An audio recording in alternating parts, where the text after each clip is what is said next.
unity is here if you know who you are. Because I can be in a crowd and be surrounded by loads of people, but still feel like I'm not seen or heard. Yeah, that's right. Yeah. My drive towards that is that as soon as you're born, you're a being that is loving, that wants to explore, wants to have adventures, and wants to see peace all around him.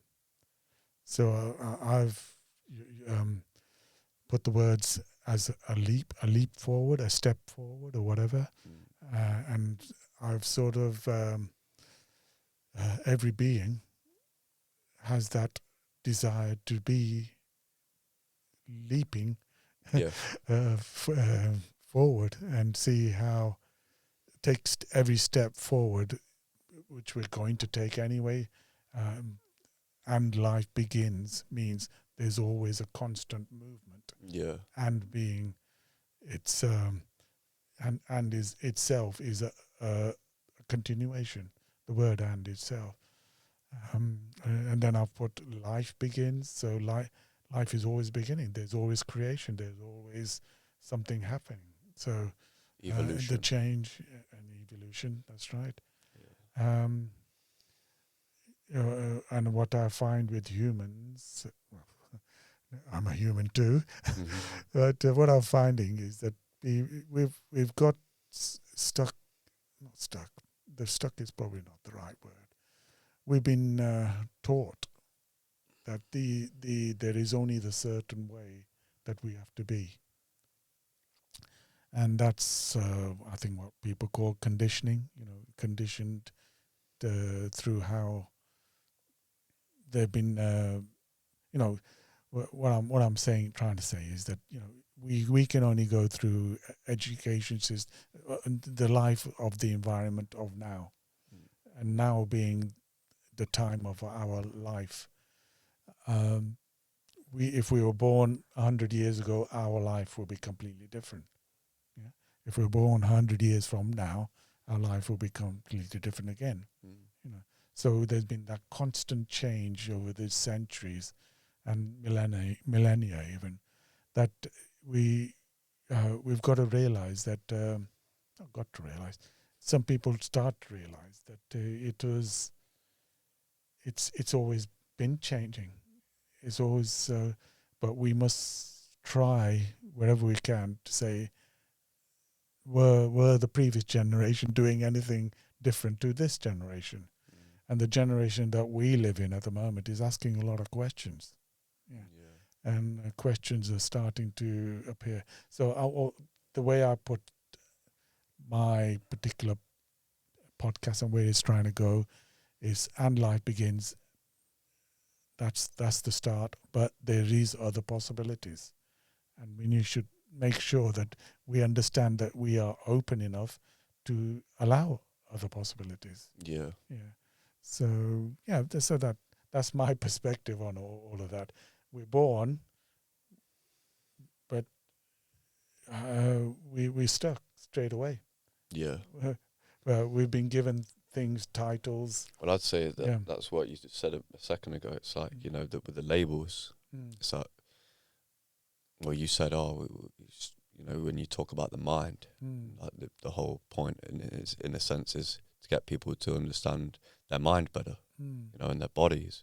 Yeah. But when, I would say from my own research and meditations and experiences I've had, and even reading the scriptures, they all lead to a deeper understanding that we are not our mind, and we are not the body. We are the awareness or the spirit or the soul behind the body and the mind. Yeah. And if we can get humanity to that point, then we can all begin to realize that we're all connected anyway, and there's no labels that divide us. There's no separation between all of us, even though it looks like there is, because that's perception of this dualistic reality. If you go beyond the dualistic aspect of what we see in this life, this is called non-duality, which is the ultimate reality, where we see everything as one, which is what all the scriptures lead to. This is why they say one. This is our God. This is the one God that created everything. But it's no, that to me, it's perception that creates everything. Because without our perception, we don't even know God exists. When we fall to sleep at night, we don't fathom it, do we? Because we're not aware of it. Only when we come back into our awareness of it again, which I just said it a second ago, that's what awareness is consciousness. The all-seeing eye, which we all have, which is right here. No, these two eyes are deceiving. Yeah, that's right. Yeah. But yeah. no matter what our skin colour is, no matter what our gender is, no matter, like, you know, what species we are, like, in terms of the animal kingdom, we're all the same. We're all here to live life and be, rather than trying to fathom it and figure it all out. And that's what's caused all the issues in the world is, oh, well, this is the way and that's the way. This is our God, your God. So we're going to fight over it. Yeah. Yes. Yeah, you brought up the mind, and I've sort of explored that aspect of it as well. And the mind, you know, it's funny how the initials of it, and I've added another dimension to it as well. Yeah. The M standing for memory, which is critical, because that's our labels that we put on. Imagination, which is the I in mind. And, you know, imagination is what makes, what separates us humans from other creatures. Well, this is only my perspective. I'm not sure. I'm sure the dolphins would argue with us for that. But yeah, it's certainly in because of the humans being what they are, the mind has determined and changed. The imagination part of it has allowed us to explore how we can do things differently. You know, both in sciences and things like that. So, and technologies that allowed that.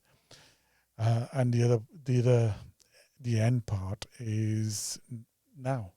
Yeah. So you've got the memory, imagination, and now. And then what's happening is the mind can't be just there. The mind is everywhere. So all the information that we get from the out everywhere is narrated back to the body. And the body being the brain, I suppose, in a way. So in that way, I've sort of put it, it's just a device. A device, our mind is just a device. The brain is the hardware as such, and is being filled by information that we get from outside of us. Yeah, sense perception. Yeah, so that is our mind. Yeah. So the mind isn't in our bodies. The mind is all the information we're getting into our body. A receiver. So all our senses, which are the five main outward bound ones, are available to us to get information to our bodies. To navigate this life. That's right. Yeah. And the body itself just wants to protect itself. So it's always going to have a sort of a negativity bias. It wants to protect itself. So